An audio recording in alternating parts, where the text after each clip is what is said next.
Hi everyone, I'm Stella Sibi. I'm a host of this Inspire show. Uh, I am a health and fitness coach for women in menopause, and I always have a guest who can inspire you on some way. Today's guest is my guest is Jen Rulon. Hi Jen, Hello, Stella. Thanks for having me. thanks for coming. Uh, Jen, can you tell me how you help women? Yeah, I help women overcome the fears of going through a major change in their life. And I'm talking about divorce. I'm talking about empty nest syndrome. I'm talking about menopause, perimenopausal. I'm talking about the loss of a parent. I've actually had clients, the loss of a child. And I think a lot of women, when we are going through a major change like this, whatever that change might be, are very, very lost and not really sure on which way to go and which path to travel. And I'm here to help them really find themselves through fitness, nutrition, and mindset. What did you say? You lost a child, or you helping to somebody who lost a child? I actually work with a client. She lost her son to suicide, and he was in his Oh, in his 20s.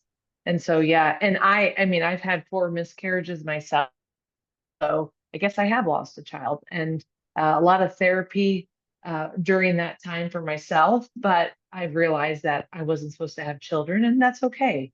I'm not, I'll spoil the niece and the nephew. Yeah. and where do you live now? I live in Costa Rica. So Yeah. I am a US citizen still. I lived in Texas for 25 years, but after the divorce, I thought to myself, if I don't do it now, when am I? And so I moved down here about 2.5 years ago, and I I literally closed a book and put it on the shelf and came down to start a new book. And the great thing is that I've also felt like I've closed another book in my life. There was some, Mhm. and I quote unquote broke ground. I bought land in Costa Rica to build. And I feel like it's just a really different chapter of my life in my new book. And it's beautiful. Yeah, you have a book? I have a couple books out. Two are self-published. And then of course, they're on Amazon. And then there is one called, uh, s- uh, oh my God, Self-Motivation Strategies for Women. And I was actually I worked with a publisher with them in 2021. No, 2020. It was 2020 when everything, it's like, what else did I have to do? I wrote a book. So, but I am looking at writing a new book, but that won't be for a while. So When you have one, you always want another. yeah, exactly. It's like Exactly. a tattoos. When you have one, you want another one, another Right. one. Yeah. It's funny. I do not have tattoos. Everybody have asked me, they're like, do you have tattoos? And I'm like, no. But then as of recently, I'm like, oh, I sort of could see like some ocean waves and a couple butterflies. I'm like, I could see that, but we'll see. I don't have yet anyone. No. I don't have any, but I want, Do and you? I Yeah. planning to.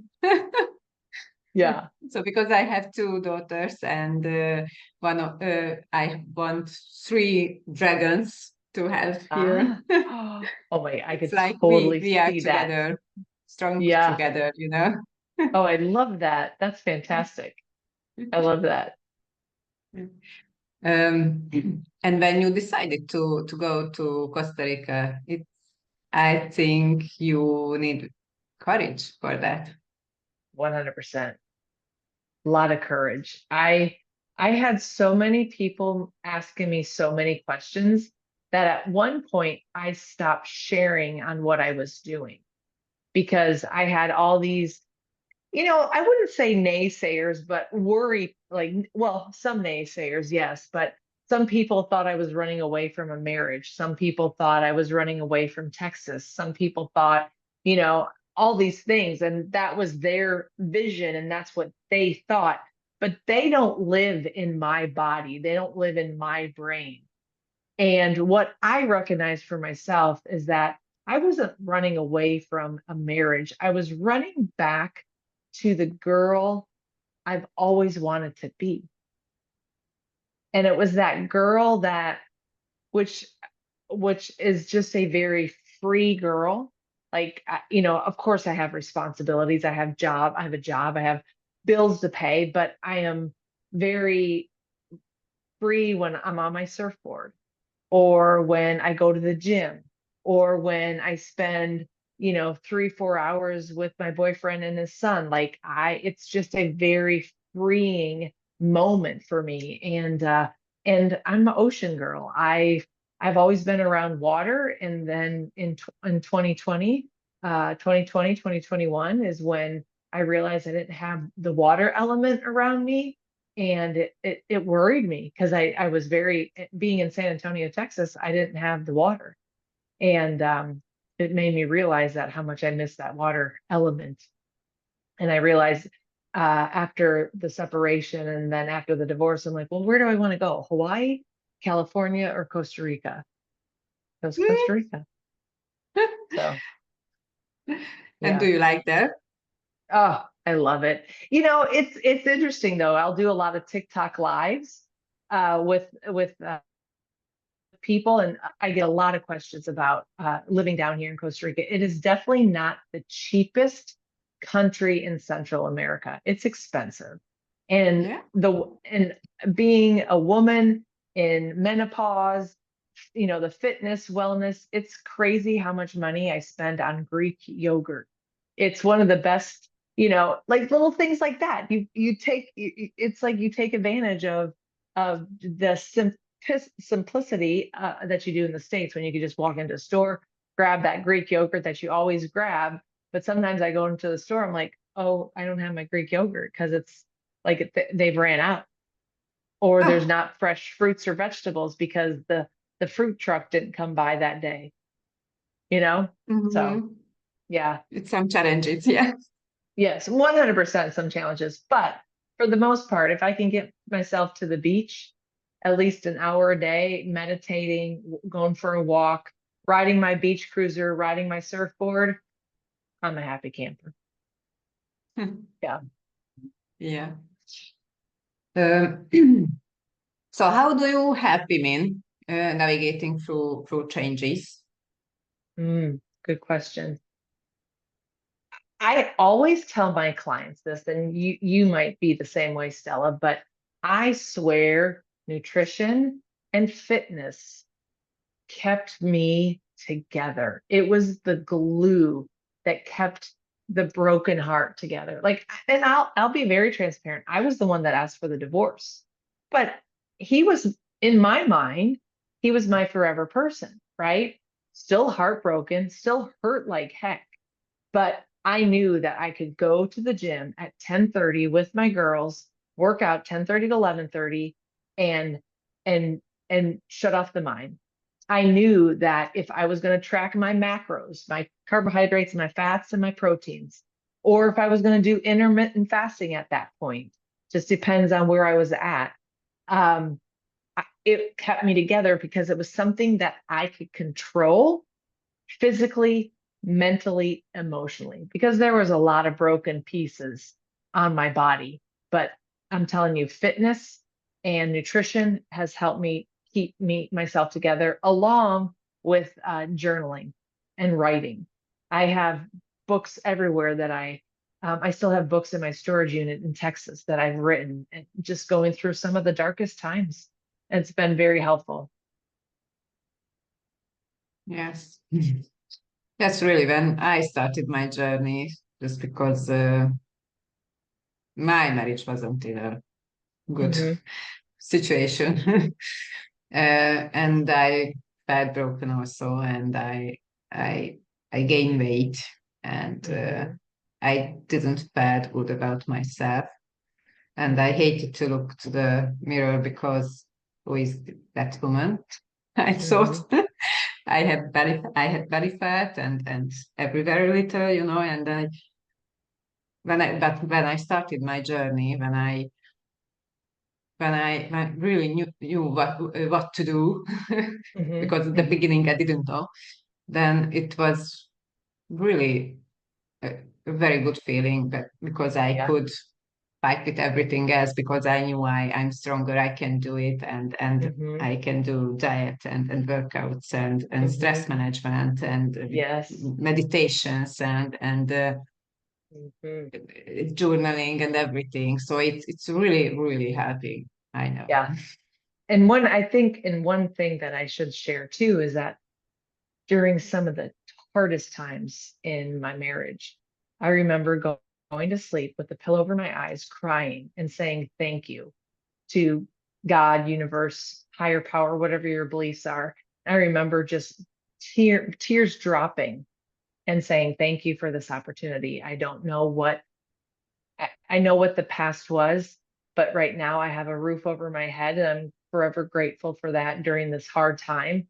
And I'm going to trust you on whatever you're going to bring me in the future. And here I am, like over 3 years later from the separation and the divorce, and happy as a clam. But trust me, it wasn't always about rainbows and puppies. So But we always can learn something for sure. from the past. Hmm. And Hmm. maybe if we didn't get that lesson, we didn't change Yes. anything.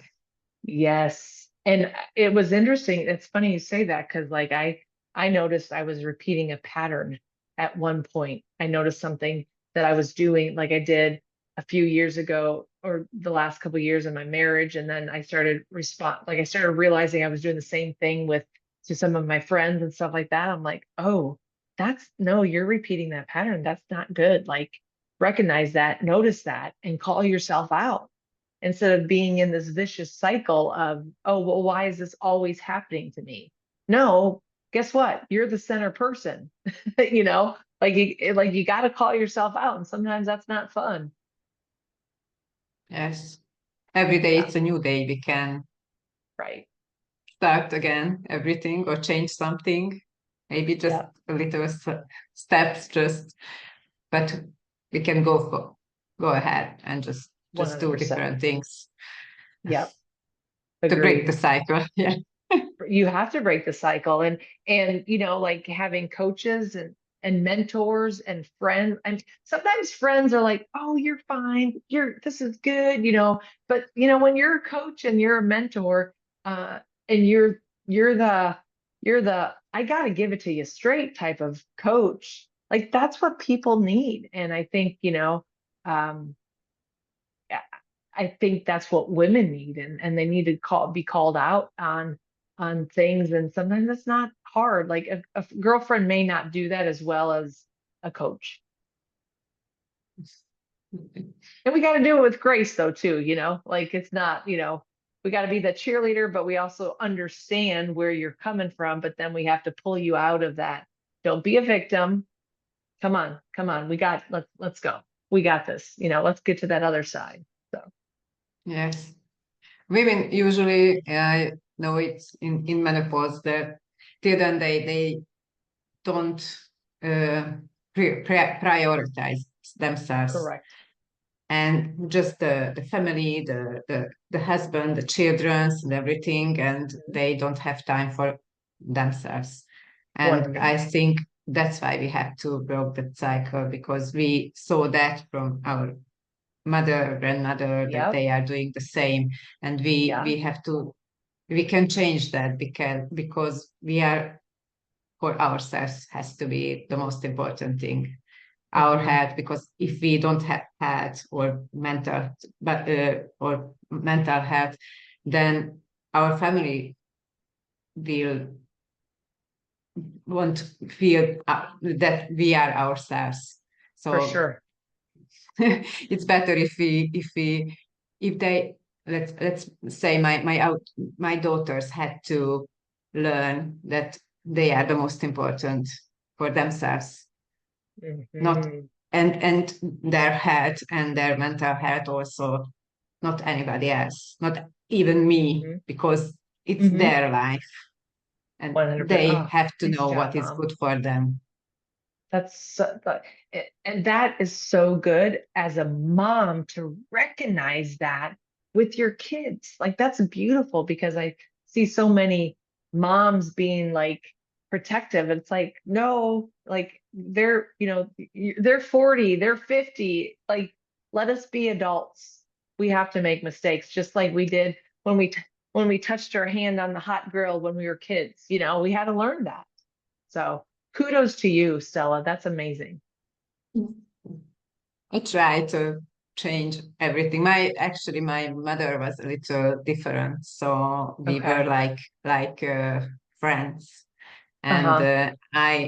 I saw some things that she didn't do as I did later, because Sure. I changed a little a few things, but actually it was easier for me because my mother was so good Yeah. and Yeah. she saw things differently. So Sure. yes, and I did it with my daughters, and That's I think amazing. they they have to be themselves always. Mm-hmm. Mm-hmm. Agreed. Agreed. Good job, Mom. Thank you. um, can you say about your life? I think I saw you were a triathlon A tr- champion or something. I'm Just definitely not a champion. Thank you for okay. that. Gosh, I mean, I could give you, I could give you the, oh, wait, it's frozen. No, yeah, I can see you. There we go. Okay. Um, I could give you the Reader Digest version of who I am as a coach or as a fitness or an athlete, but I am a 15-time Ironman triathlete. So if you don't know what an Ironman is, it's a 2.4 mile swim or a 3.8K swim, a 112-mile bike or a 180K bike, and then a marathon run or a 42K run, 26.2 miles. And I've done that 15 times. I qualified, yes. Yeah, I Yes. qualified in 2017 at Ironman Mont Tremblant in Canada to the Ironman World Championship in Kona, Hawaii. And that was a 28-year-old dream that I had when I was 17 years old. And I mean, I've talked about this myself. I have a podcast, but it's on hiatus. I don't know if it's ever going to come back, but it's called The Everyday Healthy Human. And my second episode is me sharing my story of my why behind getting to Kona, because it did take 28 years to get there. And I always wear my Ironman Kona pendant to remind me of the life that I led for quite some time. It was a 30-year career as a triathlete and then as a triathlon coach. And then I became a coach for coaches. And then I still get paid for a platform or a course that I put together with another company to help other coaches build their own business. So it's pretty Mhm. incredible. Yeah. It was a great career. It was a great career, but it's interesting how I've shifted because there's a lot more women than there are triathletes. So, yeah, It's nice. So now you are a digital nomad? Mhm. I am a digital. Well, and that's the thing. I was a digital nomad in 2013. I started my business online as a triathlon coach. I never went to go see him on a workout. I would always say, "Here's your workouts, have fun." And I ended up coaching people all around the world, like going from East Coast, West Coast, North, South in the States, Sweden, Australia, Canada, Mexico. I mean, Switzerland. Like it was just insane, the being able to coach online. Now I'm doing that living in Costa Rica, and I work with, mostly people in the States and Canada. So Mm-hmm. yeah, So good that the world opened for us, like in this way, that I yeah, can coach women from over the world who speak yeah, English. That's why I yep. started to learn English Good for myself, you. actually. Good for you. Where are you located? I'm in Europe, in Hungary. Hungary. Oh my gosh, amazing. Amazing. I'm going to Italy in 3 weeks, so I'm super excited. Oh, But we will be I mean, closer. we're a little close. I mean, we're in the same area, I mean, but you know what I mean? That's like somebody telling me, they're like, "Hey, we're coming to Costa Rica." I'm like, "Well, where are you going?" And I'm like, "Y'all, that's 4 hours from me." And that's not just driving on like a straight highway and going 85 miles per hour. That's like navigating the roads, the rain, the cows, the big trucks, the slow trucks, like yeah. So yeah. Yeah. Um, oh, what you were at TEDx talk also? Ah, yes. Yeah. Yes. Yeah. So the TEDx talk, it was interesting because that TEDx talk was probably one of the best therapy sessions I've ever given myself. And the TEDx talk was about me trying to qualify for the Ironman World Championship. Now, I had two reasons, or I had two whys. My first why is the one that's on my podcast, and that's about um, when I was 17 years old, after I watched the Ironman World Championship on ABC Wide World of Sports. I went to my grandpa. I said, and my grandpa was the man of the man. Like he was just the end all be all, World War II vet, like very proud of his country. And I said to my grandpa, I said, Grandpa, I said, when I get older, I'm going to go to the Ironman World Championship in Hawaii. And he said, okay, well, then I'll go with you. And I'm like, what? And so that was a dream of mine for many, many years for Grandpa to be there with me. He was not with me in physically, but he was there in spirit, right? But then the TEDx talk was more about my dad. And when I wrote this TEDx talk, it was under 10 minutes. It was a powerful talk talking about how I was, I didn't play the sports like my brother did. Basketball, baseball, well, my brother didn't play hockey, and football. Like those were the three sports that bonded my brother and I. And I didn't have that bond with my dad. My dad and my mom were divorced. And so like when I would try to talk to him about about softball or cheerleading or whatever, it was like I was brushed off, or that's how I felt, right, as a child. Now I know there's, so many layers to all of that story, but I thought in my head, hmm, if I can do the Ironman, maybe he'll notice me, right? So it was that like I would go and stay with them. I'm like, okay, I'm going to go for a run. He's like, well, how long are you going to be gone? I'm like, oh, like an hour and a half. He goes, what? I'm like, yeah, hour and a half. I'll be back. And at that time I didn't carry my phone around or whatever. And it wasn't that, it wasn't that necessary. And then he's coming back and he's pacing back and forth. He's like, where were you? Where were you? I'm like, Dad, it's like 1:35. I had to stop and get some water. Like he was all worried. But the interesting thing is that if you were to watch my TEDx talk, it's pretty much me saying that after I crossed the finish line in my first Ironman, I didn't need my dad's validation anymore because I validated it within myself. So We are always had to do it just because of ourselves. yeah. And then once I recognized that, then people are like, well, why are you still doing Ironmans? And I'm like, because now I want to get to Hawaii because I want to see grandpa again. So yeah. Yeah. And if you could go back in time and you could tell some advice or for your younger self or Mm. or to change something, what would it be?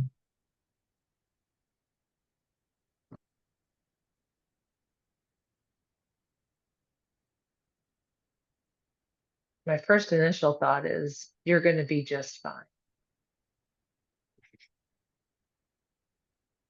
in any situation, whether it's, oh, I'm going to get emotional on you.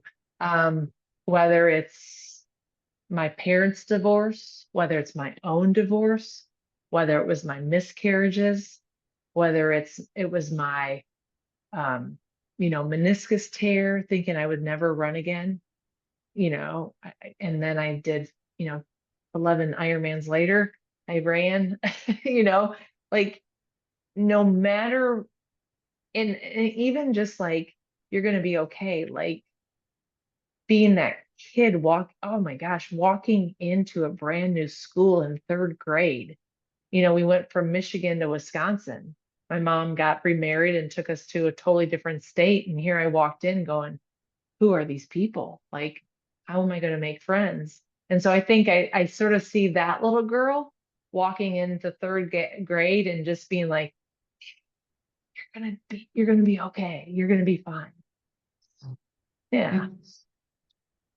And I Yes. and that growth, like I'm, yeah, I'll end it with that.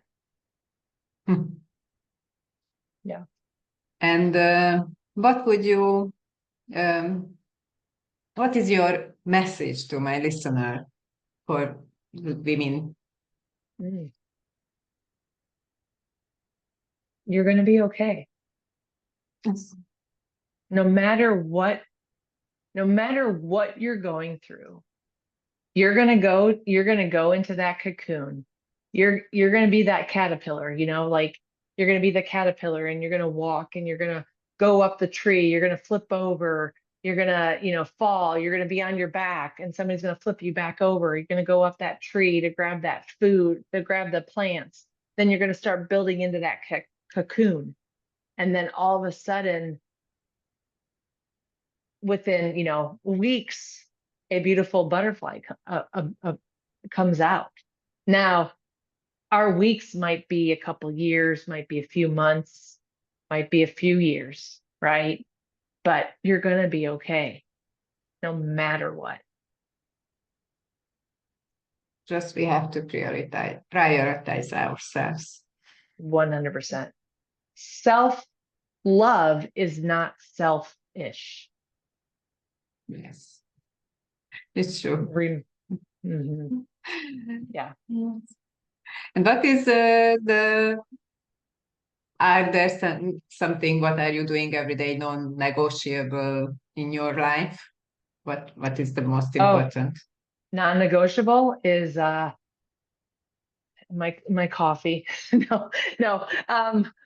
I mean, I don't drink alcohol anymore. I stopped a while back, 4.5 years ago, but it's my coffee. No, non-negotiable. Non-negotiables are working out or some type of movement, healthy eating, counting my macros. I'm not always counting my macros. I'm not always weighing, but I have an idea because I've been doing it for so long. It's like, okay, there's this, there's that. Okay, like tonight I had I had a whole bunch of carbs today. So I'm like, all right, it's going to be all protein and more protein, that type of thing. And meditation, journaling, and having time for myself. Because as a coach, and you know this, as a coach, you're constantly on, you're helping others. And I think having those moments of maybe it's 30 minutes at the beach, not having your phone, or 30 minutes sitting in grass, or 30 minutes sitting on a hammock with no phone, no nothing, just you. I think that's really important. It's almost, how men go into their man cave. I think women need to do the same thing, and we don't do that for ourselves because it's super important for us. Yes. And One last message for menopausal women. Ooh, strength training, strength training, strength training, strength training, strength training. And I'm sure you've talked about this, after the age of 30, our muscles will start to decline 2 to 5% every decade. After 60, it goes even faster. If you could get in that gym 3 to 5 times a week, I'm at that 4 to 5 mark because I'm like, I want to surf. But very simple, strength training, walking, drinking your water, looking at your macros, that is the key to success as we age. I'm 52 years old and I don't feel it. I feel amazing. I feel like a woman for once. And it's absolutely beautiful. And I embrace it. Yes. Thank you. You're welcome. It was a Thank you, great Stella. conversation. Yes, Thank you agreed, for agreed. coming. Thank you. It was amazing. Ciao. Thank you. Bye. Bye. Thank you, girls. Don't forget to subscribe. Behind the Scene, Part 1. No, I just wanted the recording to stop that. Yeah, okay. But Great. thank you. I had one guest, podcast guest, who lives in Costa Rica, but he's a man. Okay. He's a yoga teacher. Okay, sure. Yeah. He's living there also. Oh, that's It great. has to be nice there. I saw just few Yes. pictures, so Yes, it is nice. It is nice. I don't like, it's terrible. I need to look at the map of see where I know we're in the vicinity of where you're at, but isn't that terrible? it's not far away from Okay, Italy. you're by us, Austria. Okay. Ah, Yeah, yes.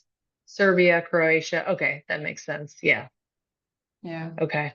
I were a few times in Italy. It's very Have nice. you? Yeah. Yeah.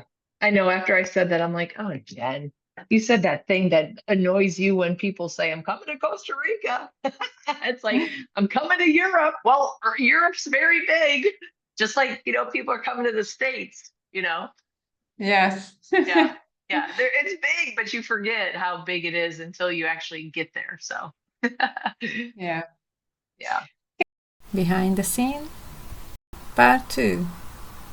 Can you tell me how you help women? How old? How what? Help to women. How old I am? How do you help women in which Oh, how way? do I help women? I am so sorry. Yeah. Yes, how do I help women? I Let's help say, women. just wait. Time I will out. cut it out and I will ask again. Okay. Sorry for my language because No, no, no. Like I'm like I I gotta put live my in glasses Hungary. back on to hear you. So